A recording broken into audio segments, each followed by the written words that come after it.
Saudi আরবের চট্টগ্রাম জেলার সাতকানিয়া উপজেলার প্রবাসী হেলাল উদ্দিন স্ট্রোক করে ইন্তেকাল করেন। ইন্না লিল্লাহি ওয়া ইন্না ইলাইহি রাজিউন।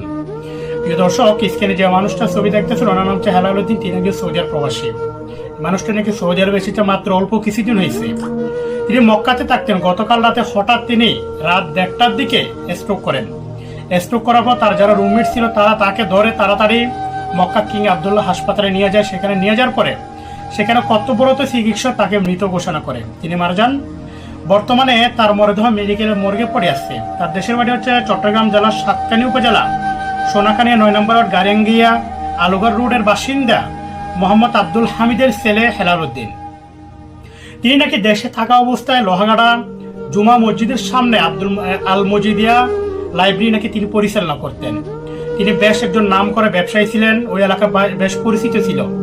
কিন্তু আল্লাহর কি লীলাখেলা দেখেন, জীবিকার তাগিদে তিনি প্রবাসের মাটিতে পাড়ি জমান।